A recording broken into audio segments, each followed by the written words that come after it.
Hello, beautiful Cancers. How are you? Welcome. Where is it? There. Welcome to my channel. We are doing a full moon in Libra love reading, March 28th. You know, the cool thing about this astrology full moon is that it is at 8 degrees 18 of Libra.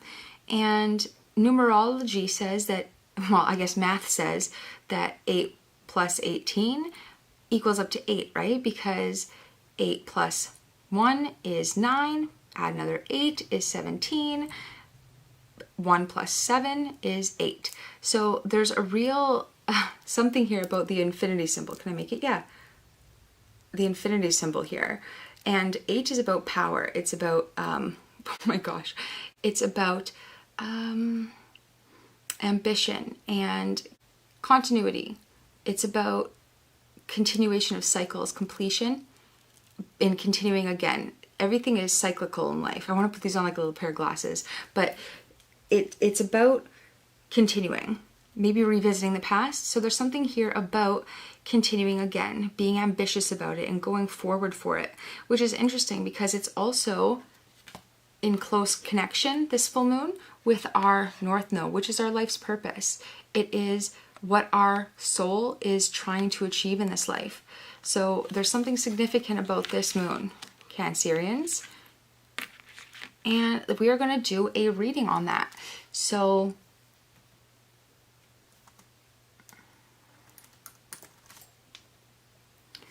we're going to look at the first card here, which is going to be what imbalances is this Libra full moon magnifying in your life? How can the scales be brought back into balance? What truths or passions or direction is this Libra full moon and the North Node telling you that you need to communicate? How can you create the sacred space needed to open up for harmony and thrive and flourish through this energy that's coming into your life? And advice. Okay? These were just for show. I'll just put them away. Okay, so let's look. What imbalances is this? Oh, actually, I'm going to switch my deck. What imbalances is this Libra full moon bringing in for the Cancers? Sun, moon, rising, Venus if you're a male, Mars if you're a female, or if you identify. Oh. All right, well, there is a imbalance in clarity here, in thought, some type of new initiative that is maybe conflicting, something that you already know to be true, or communication in some way. How can the scales be brought back into balance here? Well, there's an ending here that needs to be acknowledged. Or needs to be seen clearly for what it is. There is Scorpio is represented here with the death card, but primarily it's the ending of a cycle, or interestingly enough, Scorpio rules the 8th house. So again, we're seeing 8. A lot of 8 energy here for Cancerians. What truths is this Libra full moon energy bringing in about what needs to be communicated here? Oh, actually, it should be like this. And what is being told that needs to be communicated here is that there's abundance, that there's fertility, that maybe there's an attraction, maybe there's something here about maybe there was a relationship that had ended before, and it changed how you maybe seen yourself or how you thought about yourself, and your attraction and your magnetism, or perhaps your sexuality, kind of what you see as beautiful in this life, how you communicate that beauty. How can you create the sacred space needed? Well, you need to have a new insight. You need to completely step out of that scorpionic, maybe ruminating in the past and believing that what they said was true, or that they held power in what they said or their words, and really exuding that Empress through going your own way, revolutionizing that message that was sent to you, and completely seeing it from a new perspective. And the advice here for you is, yeah, what was offered to you before wasn't offered from a loving place, and there's a need for you to no longer wear that identity or no longer allow that message to circulate in your brain, to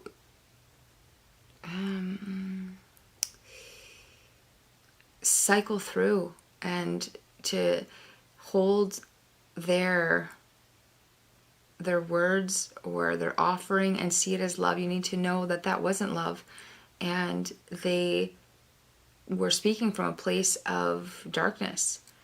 And although darkness can sometimes be a gift too, there's a time when we want to just stop unwrapping the same gift over and over again, right? Sometimes we need to learn our lesson and we need to move on from that. And I kind of get that here, because look how dark and gloomy and gray all of these cards are, except you. The truth that you need to communicate is that you are so abundant, that you are so beautiful and fertile, and you're creative, and the Empress has a womb, right? She's able to create harvest and create something out of nothing here. And look how dead this whole area is. This one, you can't listen to the words that someone had said to you and hurled at you from this energy, because it's not even in, it doesn't even match. It's beneath you. So there's a sense of maybe returning to the past, or looking back on this past relationship and realizing that this person was a hurt person, and hurt people hurt people. But we don't have to carry that message or carry that what they said to be true about us.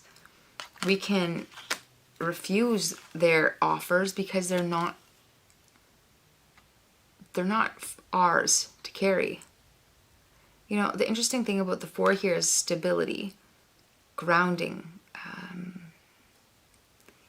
building, home. It's also Cancer is the 4th house in astrology.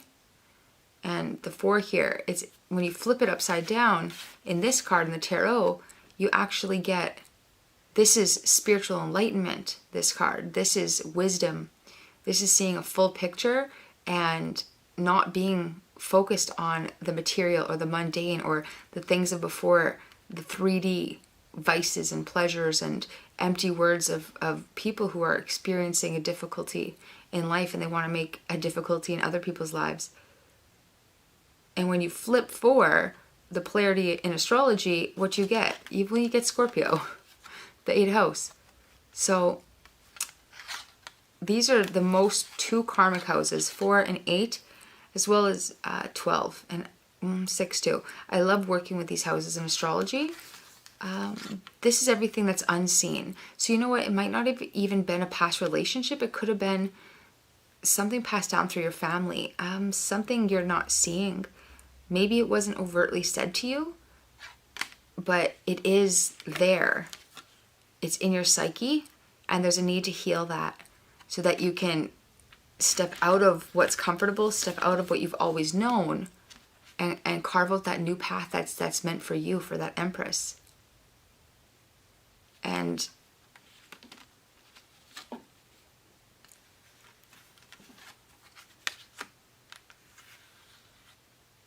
by doing something that's completely different than you've always done or always known, because it's time to just close that cycle out, to dip out from the end of the 8 back to the beginning of the 8 at the 4th house. And look at all the opportunity for spiritual enlightenment here. I just want to say this. Look, here's the wreath from success, right? That's what that signifies, success. If you have a clear clarity here or a new way of thinking, it'll bring you success. Here we see the Hanged Man. He's got this glow, this aura around his crown chakra and his third eye chakra here, signifying enlightenment. This card signifies enlightenment when it's in the reverse. Look at the sun peeking up out of the background there. And the Empress, you. The reality is you could be completely living in this enlightenment and living in your path, your destiny. But it's time to cut those cords. It's time to cut those relationships off. It's those energetic vampires that are in your aura telling you that you're not this, or you can't be this, or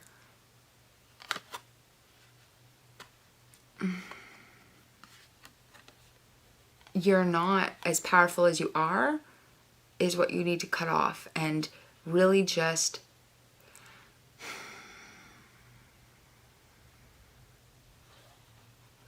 get ceremonial. Get in touch with your spirituality. There's something important here about that. I just want to get another advice card, perhaps.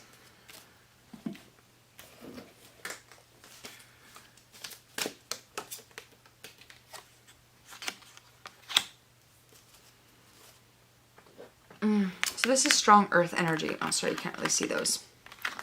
That's strong earth energy that's coming in. So Taurus is the second house, ruled by Venus. Earth energy.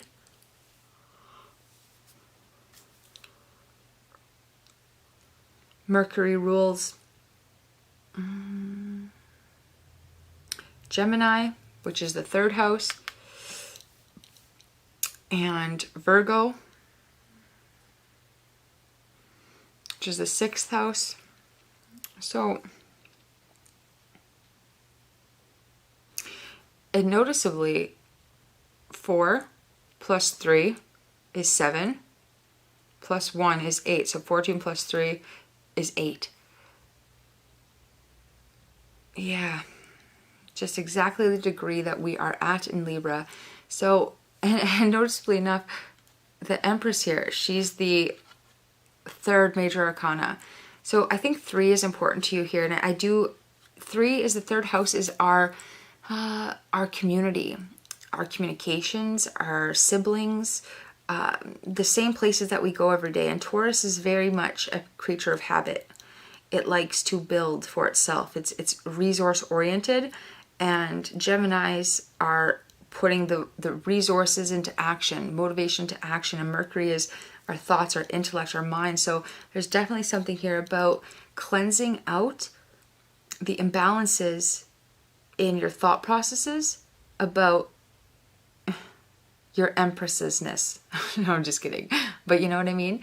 Your abundance and your ability to build a new future for yourself, because you are incredibly smart and you're walking on a path of spiritual enlightenment right now. And there's an ebb and a flow to that, a beginning and an end, and a forever cycle of that figure 8. Happy full moon in Libra lovelies. Don't forget to like, subscribe, share, hit that bell icon so you can be notified, we can vibe, and watch the channel because I'm going to be posting a full moon in Libra video very soon for you to get into. Okay. Kisses. Ciao, ciao.